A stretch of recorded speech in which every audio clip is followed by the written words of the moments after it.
ಎಲ್ಲರಿಗೂ ನಮಸ್ಕಾರ. ಎಲ್ಲರಿಗೂ 79ನೇ ವರ್ಷದ ಸ್ವಾತಂತ್ರ್ಯ ದಿನಾಚರಣೆಯ ಶುಭಾಶಯಗಳು. ಈ ಸ್ವಾತಂತ್ರ್ಯ ದಿನದ ಶುಭಾಚರಣೆಯ ಸಂಭ್ರಮದಲ್ಲಿ ನಿಮಗೆ ಒಂದು ಹೊಸ ರೀತಿಯ ಸ್ಪೆಷಲ್ ಆದ ಸ್ವೀಟ್ ತಂದಿದ್ದೀನಿ. ನೋಡಿ, ಹೀಗೆ ಎಷ್ಟು ಚೆನ್ನಾಗಿ ಮೃದುವಾಗಿ ಬಿಡಿಸ್ಕೊಳ್ಬಹುದು. ವಯಸ್ಸಾದವರು ತಿನ್ನಬಹುದು, ಚಿಕ್ಕ ಮಕ್ಳಿಗಂತೂ ತುಂಬ ಇಷ್ಟ ಆಗುತ್ತೆ. ಮತ್ತು ಶುಗರ್ ಇರೋರು ಅಷ್ಟೇ ಆರಾಮಾಗಿ ತಿನ್ನಬಹುದು ಅಂಥ ಒಂದು ಸ್ವೀಟ್ ಇದು. ಮತ್ತು ಮಾಡೋದು ತುಂಬ ಸುಲಭ. ಅದು ಹೇಗೆ ಮಾಡೋದು ಅಂತ ನೋಡೋಣ ಬನ್ನಿ. ನಾನು ಇಲ್ಲಿ 2 ಕಪ್ ಮೈದಾ ತಗೊಂಡಿದ್ದೀನಿ. ನೋಡಿ, ಒಂದೇ ಅಳತೆಯಲ್ಲಿ ಇದೇ ಕಪ್ನಲ್ಲಿ ನಾನು 2 ಕಪ್ ಮೈದಾ ತಗೊಂಡಿದ್ದೀನಿ. ಮೈದಾ ಅಂಗಡಿಯಿಂದ ತಂದ್ಮೇಲೂ ಒಂದ್ಸಲ ನಾವು ಜರಡಿ ಆಡ್ಕೋಬೇಕು. ಯಾಕೆಂದ್ರೆ ಅದು ತರಿ ತರಿ ಇರಬಾರ್ದು, ತುಂಬಾ ನುಣುಪಾಗಿರ್ಬೇಕು, ಮತ್ತೆ ಏನು ಕಸ ಕಡ್ಡಿ ಏನು ಇರಬಾರ್ದು. ಹಾಗಾಗಿ ಈಗ ನಾನು ಮೈದಾ ತಗೊಂಡಿದ್ನಲ್ಲ 1 ಕಪ್ಪಲ್ಲಿ, ಅದೇ ಕಪ್ಪಲ್ಲಿ ಅರ್ಧ ಕಪ್ಪು ಎಣ್ಣೆನ ಬಿಸಿ ಮಾಡ್ಕೊಂಡು ಹಾಕ್ಕೊಳ್ತಾ ಇದ್ದೀನಿ. ಅಂದ್ರೆ ಅರ್ಧ ಕಪ್ಪು ಪೂರ್ತಿ ಹಾಕ್ಕೊಳ್ತಾ ಇಲ್ಲ, ನೋಡ್ಕೊಂಡು ಕಲ್ಸ್ಕೋಬೇಕು, ಎಷ್ಟು ಬೇಕು ಅಷ್ಟು. ಅರ್ಧ ಭಾಗ ನಾನು ಹಾಕೊಂಡಿದ್ದೀನಿ. ಅದನ್ನ ಹಾಕೊಂಡು ಸ್ವಲ್ಪ ಬಿಸಿ ಎಣ್ಣೆ ಹೀಗೆ ಹಾಕಿದ ತಕ್ಷಣ ಗುಳ್ಳೆ ಗುಳ್ಳೆ ಬರಬೇಕು. ಆ ರೀತಿ ಸ್ವಲ್ಪ ಬಿಸಿ ಮಾಡಿಕೊಂಡು ಎಣ್ಣೆನ ನಾವು ಕಲ್ಸ್ಕೋಬೇಕು. ಇದನ್ನ ನಿಧಾನವಾಗಿ ನೋಡ್ಕೊಂಡು ಕಲ್ಸ್ಕೊಳ್ಳಿ, ಯಾಕೆಂದ್ರೆ ಎಣ್ಣೆ ತುಂಬಾ ಬಿಸಿ ಇರುತ್ತೆ. ಹಾಗಾಗಿ ಸ್ವಲ್ಪ ಸ್ಪೂನಲ್ಲಿ ಕಲ್ಸ್ಕೊಂಡು ಆಮೇಲೆ ನೀವು ಕೈನಲ್ಲಿ ಕಲ್ಸ್ಕೊಳ್ಳಿ, ಸ್ವಲ್ಪ ಆರಿದ್ಮೇಲೆ.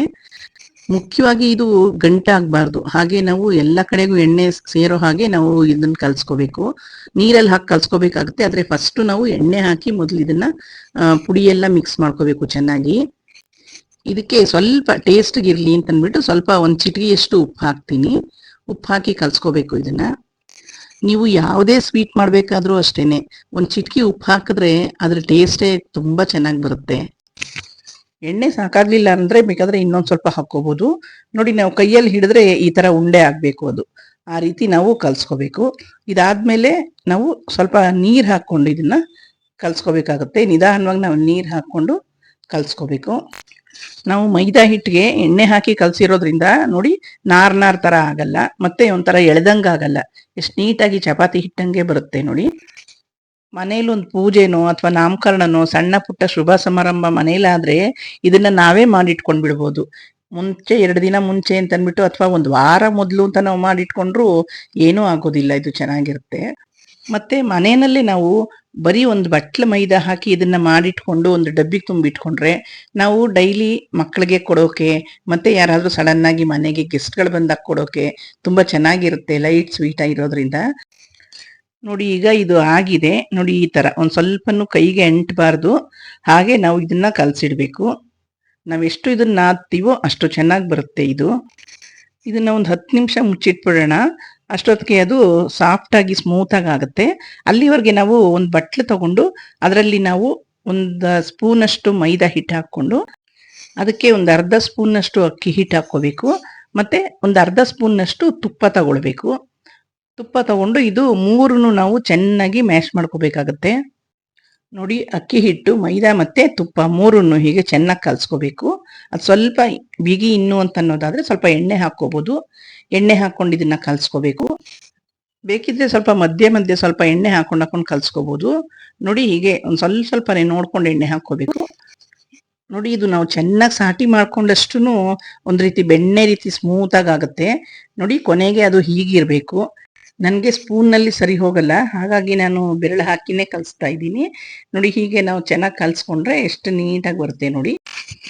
ಹೀಗೆ ಒಂದ್ ರೀತಿ ಬೆಣ್ಣೆ ಹಾಕಿ ಬರುತ್ತೆ, ಎಷ್ಟು ಸ್ಮೂತ್ ಆಗಿ. ನೋಡಿ, ಐಸ್ ಕ್ರೀಮ್ ಇರುತ್ತಲ್ಲ ಹಾಗಿದೆ, ಈ ರೀತಿ ಬರಬೇಕು ಅದು. ಈಗ ನಾನು ಸಕ್ಕರೆ ಪಾಕ ಮಾಡ್ಕೊಳ್ತಾ ಇದ್ದೀನಿ. 1 ಲೋಟದಲ್ಲಿ ಸಕ್ಕರೆ ತಗೊಂಡಿದ್ದೀನಿ. ಅದೇ ಲೋಟದಲ್ಲಿ ನಾನು ಇನ್ನು 1.5 ಲೋಟ ನೀರು ಹಾಕ್ತೀನಿ. ಫ್ಲೇವರ್ಗೆ ಅಂತ ಸ್ವಲ್ಪ ಏಲಕ್ಕಿ ಹಾಕ್ತೀನಿ. ನೀವು ಫ್ಲೇವರ್ಗೆ ಏನ್ ಬೇಕಾದ್ರೂ ಹಾಕೋಬಹುದು, ಗುಲಾಬಿ ಎಸೆನ್ಸು ಅಥವಾ ನಿಮ್ಗೆ ಏನ್ ಇಷ್ಟ, ಯಾವ ಫ್ಲೇವರ್ ಇಷ್ಟ ಆಗುತ್ತೋ ಅದನ್ನ ಹಾಕೋಬಹುದು. ನೋಡಿ, ಈಗ ಸಕ್ಕರೆ ಪಾಕ ರೆಡಿ ಆಗಿದೆ. ಈಗ ಇದನ್ನ ತೆಗೆದು ಒಂದ್ ಕಡೆ ಇಡೋಣ. ಈಗ ಮೈದಾ ಕಲಸಿಟ್ಟಿದ್ವಲ್ಲ ನಾವು, ಒಂದು 10 ನಿಮಿಷ ಆಗಿದೆ.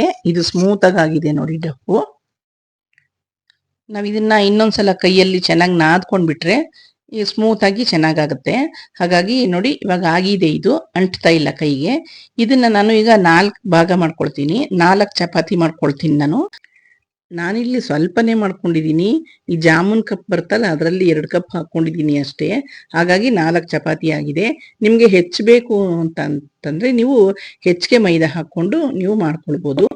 ಫ್ರೆಂಡ್ಸ್, ನೀವು ಯಾರು ನನ್ನ ಚಾನಲ್ನ ನೋಡ್ತಾ ಇರೋರು ಇನ್ನೂ ಚಾನಲ್ನ ಸಬ್ಸ್ಕ್ರೈಬ್ ಮಾಡ್ಕೊಂಡಿಲ್ಲ, ದಯವಿಟ್ಟು ಅವರು ಚಾನಲ್ನ ಸಬ್ಸ್ಕ್ರೈಬ್ ಮಾಡ್ಕೊಂಡು ನೋಡಿ. ನಿಮಗೆ ವಿಡಿಯೋ ಇಷ್ಟ ಆದರೆ ದಯವಿಟ್ಟು ಲೈಕ್ ಮಾಡಿ. ಆಗ ನಾವು ಇಷ್ಟು ಶ್ರಮಪಟ್ಟು ವಿಡಿಯೋ ಮಾಡಿದ್ದಕ್ಕೂ ನಮಗೂ ಖುಷಿ ಆಗುತ್ತೆ, ಮತ್ತೆ ಮುಂದಿನ ವಿಡಿಯೋ ಮಾಡೋದಕ್ಕೆ ನಮಗೆ ಉತ್ಸಾಹ ಬರುತ್ತೆ. ಹಾಗಾಗಿ ದಯವಿಟ್ಟು ಸಬ್ಸ್ಕ್ರೈಬ್ ಮಾಡಿಕೊಂಡು ಚಾನಲ್ನ ನೋಡಿ, ಹಾಗೂ ಬೇರೆಯವ್ರಿಗೂ ಇದನ್ನ ಶೇರ್ ಮಾಡಿ ಅಂತ ಕೇಳ್ಕೊಳ್ತೀನಿ. ನೋಡಿ, ಈಗ ಒಂದೊಂದಾಗಿ ನಾನು 4 ಚಪಾತಿಗಳನ್ನ ಒತ್ಕೊಳ್ತಾ ಇದ್ದೀನಿ. ನೋಡಿ, ಎಲ್ಲೂ ಅಂಟ್ತಾ ಇಲ್ಲ, ಮತ್ತೆ ನಾನು ಹಿಟ್ಟು ಹಾಕ್ಕೊಳ್ಳಿಲ್ಲ ಒತ್ತೋದಕ್ಕೆ. ಇದು ಮುಖ್ಯ. ಈ ಹದಕ್ಕೆ ನಾವು ಅದನ್ನ ಕಲ್ಸ್ಕೊಳ್ಬೇಕಾಗತ್ತೆ. ಈಗ ನಾನು 4 ಚಪಾತಿನ ಲಟ್ಟಿಸಿ ಇಟ್ಕೊಂಡಿದ್ದೀನಿ. ಅದನ್ನ ಈಗ ನಾವು ಇದ್ರ ಮೇಲೆ ನಾವು ಸಾಟಿ ಮಾಡಿ ಇಟ್ಕೊಂಡಿದ್ವಲ್ಲ, ಮೈದಾ ಮತ್ತೆ ಅಕ್ಕಿ ಹಿಟ್ಟು, ತುಪ್ಪ ಎಲ್ಲ ಹಾಕಿ ಅದನ್ನ ಇದ್ರ ಮೇಲೆ ಹಾಕಿ ನಾವು ಹೀಗೆ ಎಲ್ಲ ಕಡೆನೂ ಸವರ್ಕೋಬೇಕು. ಒಂದೊಂದೇ ಚಪಾತಿ ಹಾಕ್ಕೊಂಡು ನಾವು ಅದ್ರ ಮೇಲೆ ಹೀಗೆ ಸವರ್ಕೋಬೇಕು. ಇಲ್ಲಿ ನಾನು 4 ಚಪಾತಿಗೆ ಎಷ್ಟು ಬೇಕೋ ಅಷ್ಟೇ ಕರೆಕ್ಟಾಗಿ ನಾನು ಮಾಡ್ಕೊಂಡಿದ್ದೆ. ಹಾಗಾಗಿ ಅದು 4 ಚಪಾತಿಗೂ ಸರಿ ಹೋಯ್ತು. ಅದನ್ನ ನಾವು ಹೀಗೆ ರೋಲ್ ಮಾಡ್ಕೋಬೇಕು. ನೋಡಿ, ನಾವು ಚೆನ್ನಾಗಿ ನಾದ್ಕೊಂಡಿರೋದ್ರಿಂದ ರೋಲ್ ಮಾಡುವಾಗ್ಲೂ ಅದು ಸ್ವಲ್ಪನೂ ಬಿರುಕು ಬಿಟ್ಕೊಳಲ್ಲ, ಒಡ್ಕೊಳಲ್ಲ. ನಾವು ಮೈದಾ ಕಲ್ಸ್ಕೊಂಡಿದ ತಕ್ಷಣ ಮಾಡಬಾರ್ದು. ಹಾಗೆ ಮಾಡೋಕೆ ಹೋದ್ರೆ ಬಿರುಕು ಬಿಟ್ಕೊಳುತ್ತೆ. ಅದೇನೇ ಆಗಲಿ 10 ನಿಮಿಷನೋ ಅಥವಾ 1/4 ಗಂಟೆ ನಾವು ಅದನ್ನ ಹಾಗೆ ಸ್ಮೂತ್ ಆಗಕ್ಕೆ ಬಿಡಬೇಕು. ಆಮೇಲೆ ನೋಡಿ, ಇದು ಏನೂ ಆಗಲ್ಲ, ಕ್ಲೀನಾಗಿ ಬರುತ್ತೆ. ನಾವು ಒತ್ತೋ ಮಣೆಗೆ ಮತ್ತೆ ಕೈಗೆ ಸ್ವಲ್ಪ ಎಣ್ಣೆ ಸವರ್ಕೊಂಡು ನಾವು ಹೀಗೆ ಮಾಡ್ಕೊಂಡ್ರೆ ಅಂಟೋದಿಲ್ಲ ಎಲ್ಲೂ. ಇದನ್ನ ನಾವು ಈಗ ನಮಗೆ ಯಾವ ಶೇಪಲ್ಲಿ ಬೇಕೋ ಆ ಶೇಪಲ್ಲಿ ನಾವು ಕಟ್ ಮಾಡ್ಕೊಳ್ಬೋದು. ನಾನೀಗ ಇದನ್ನ 2 ಮಾಡ್ಕೊಳ್ತಾ ಇದ್ದೀನಿ. ಮಾಡ್ಕೊಂಡು ಇನ್ನೂ ಒಂದು ಸ್ವಲ್ಪ ಸಣ್ಣದಾಗಿ ನಾನು ಇದನ್ನ ಹೊಸ್ಕೋತೀನಿ. ನೋಡಿ, ನಾವು ಜಾಮೂನ್ ಕಪ್ನಲ್ಲಿ ಬರೀ 2 ಕಪ್ ಅಷ್ಟೇ ನಾವು ಮೈದಾ ಹಿಟ್ಟು ಹಾಕೊಂಡಿರೋದು. ಅದು ನಾವು ಎಷ್ಟೋ ಒಂದು 15-20 ಸ್ವೀಟ್ನ ನಾವು ರೆಡಿ ಮಾಡ್ಬೋದು ಇದರಲ್ಲಿ. ನಾವು ಇನ್ನೂ ಸ್ವಲ್ಪ ಚಿಕ್ಕದಾಗಿ ಮಾಡ್ತೀವಿ ಅಂದ್ರೆ ಇನ್ನೂ ಜಾಸ್ತಿ ಆಗುತ್ತೆ. ಒಂದು ಮೀಡಿಯಂ ಸೈಜ್ ನಾವು ಕಟ್ ಮಾಡ್ಕೊಳ್ತೀವಿ ಅಂತಂದ್ರೆ ಒಂದು 15-20 ಜನಕ್ಕೆ ನಾವು ಆರಾಮಾಗಿ ಸ್ವೀಟ್ ಬಡಿಸ್ಬೋದು, ಅಷ್ಟು ಮಾಡ್ಕೊಳ್ಬೋದು. ನಾವು ಇದನ್ನ ಯಾವ ಶೇಪಲ್ಲಿ ಬೇಕಾದ್ರೂ ಮಾಡ್ಕೊಳ್ಬೋದು. ನೋಡಿ, ಹೀಗೆ ಒಂಥರ ತಿರ್ಚಿದ ಹಾಗೆ ಇದೊಂಥರ ಡಿಸೈನ್ ಆಮೇಲೆ ಚೆನ್ನಾಗಿ ಕಾಣುತ್ತೆ. ಮತ್ತೆ ರೌಂಡ್ ಬೇಕಾದ್ರೂ ನಾವು ಮಾಡ್ಕೊಳ್ಬೋದು. ಅಥವಾ ಇದನ್ನ ನೋಡಿ, ಇದನ್ನ ಟ್ರಯಾಂಗಲ್ ಶೇಪಲ್ಲಿ ಮಾಡ್ತಾ ಇದ್ದೀನಿ. ಹೀಗೆ ಟ್ರಯಾಂಗಲ್ ಶೇಪ್ ಬೇಕಿದ್ರು ಮಾಡ್ಬೋದು. ಒಂಥರ ಮಕ್ಕಳಿಗೆ ಈ ಡಿಸೈನ್ಗಳಿದ್ರೆ ತಿನ್ನೋಕೆ ಅವ್ರಿಗೆ ಖುಷಿ ಆಗುತ್ತೆ. ಹಾಗಾಗಿ ನಾವು ಯಾವ ಡಿಸೈನ್ಗಳು ಬೇಕಾದ್ರೂ ಮಾಡ್ಕೊಳ್ಬೋದು ಇದರಲ್ಲಿ. ನೋಡಿ, ಬಾಣ್ಲಿಲಿ ಎಣ್ಣೆ ಕಾದಿದೆ. ಈಗ ಇದನ್ನೆಲ್ಲ ನಾವು ಡೀಪ್ ಫ್ರೈ ಮಾಡ್ಕೋಬೇಕು. ಸ್ವಲ್ಪ ನಾವು ಸಣ್ಣ ಫ್ಲೇಮ್ನಲ್ಲೇ ಇದನ್ನ ಮಾಡ್ಕೋಬೇಕು. ತುಂಬ ಜೋರ್ ಫ್ಲೇಮ್ ಕೊಡಬಾರ್ದು, ಸಣ್ಣ ಫ್ಲೇಮ್ನಲ್ಲೇ ಮಾಡ್ಕೋಬೇಕು.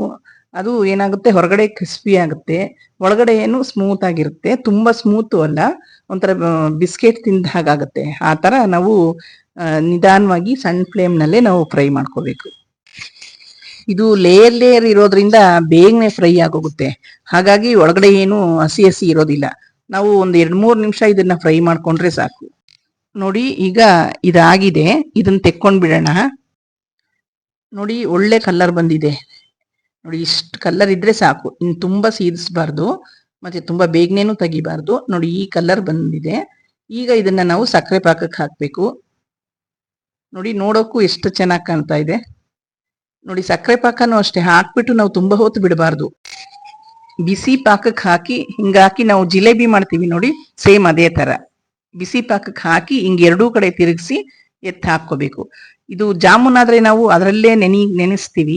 ಇದು ಹಾಗಿಲ್ಲ, ನೆನೆಸೋ ಹಾಗೇನಿಲ್ಲ. ಸುಮ್ನೆ ಪಾಕದೊಳಕ್ಕೆ ಹಾಕಿ 2 ಕಡೆ ತಿರುಗಿಸಿ ಎತ್ತಿ ಹಾಕೋದಷ್ಟೇನೆ. ಹಾಗಾಗಿ ನಮ್ಗೆ ಸಕ್ಕರೆ ಪಾಕನೂ ಜಾಸ್ತಿ ಬೇಕಾಗೋದಿಲ್ಲ. ನೋಡಿ, ನಾನು ಚಿಕ್ಕ ಕಪ್ನಲ್ಲಿ 1 ಕಪ್ ಸಕ್ಕರೆ ತಗೊಂಡಿದ್ದು, ಅದಕ್ಕೆ 1.5 ಲೋಟ ನೀರ್ ಹಾಕಿದ್ದು. ಇನ್ನು ಉಳ್ಕೊಳ್ಳೋ ಪಾಕನ ನೀವು ಇನ್ನೇನಾದ್ರೂ ಬೇರೆ ಸ್ವೀಟ್ ಮಾಡ್ಕೋಬಹುದು, ಅಥವಾ ನೀವು ಟೀ ಕಾಫಿಗಳಿಗೆ ಬಳಸ್ಕೋಬಹುದು, ಚೆನ್ನಾಗಿರುತ್ತೆ. ಫ್ರೆಂಡ್ಸ್, ನೋಡಿ ಎಷ್ಟು ಒಳ್ಳೆ ಸ್ವೀಟ್ ಆಗಿದೆ. ಕಲರು ಅಷ್ಟೇನೆ, ಮತ್ತೆ ನೋಡೋಕ್ಕೂ ಅಷ್ಟೇ ತುಂಬಾ ಚೆನ್ನಾಗಿದೆ. ಟೇಸ್ಟು ಹಾಗೆ ತುಂಬಾ ಚೆನ್ನಾಗಿರುತ್ತೆ. ಫ್ರೆಂಡ್ಸ್, ನಿಮಗೆ ವಿಡಿಯೋ ಇಷ್ಟ ಆಗಿದ್ರೆ ದಯವಿಟ್ಟು ಲೈಕ್ ಮಾಡಿ, ಬೇರೆಯವ್ರಿಗೂ ಶೇರ್ ಮಾಡಿ. ಹಾಗೆ ಇನ್ನೂ ನನ್ನ ಚಾನಲ್ನ ಸಬ್ಸ್ಕ್ರೈಬ್ ಮಾಡ್ಕೊಳ್ಳೋದೇ ಇದ್ರೆ ದಯವಿಟ್ಟು ಸಬ್ಸ್ಕ್ರೈಬ್ ಮಾಡ್ಕೊಂಡು ನೋಡಿ. ಹಾಗೂ ನನ್ನ ಚಾನಲ್ನ ಸಬ್ಸ್ಕ್ರೈಬ್ ಮಾಡ್ಕೊಂಡು ನೋಡ್ತಾ ಇರೋ ಎಲ್ಲ ನನ್ನ ಹಿತೈಷಿಗಳಿಗೆ ನನ್ನ ಧನ್ಯವಾದಗಳನ್ನು ತಿಳಿಸ್ತಾ ಇಲ್ಲಿಗೆ ವಿಡಿಯೋ ಮುಗಿಸ್ತೀನಿ. ಮುಂದಿನ ವಿಡಿಯೋದಲ್ಲಿ ಸಿಗೋಣ ಅಲ್ಲ. ಎಲ್ರಿಗೂ ಒಳ್ಳೆಯದಾಗಲಿ. ನಮಸ್ಕಾರ.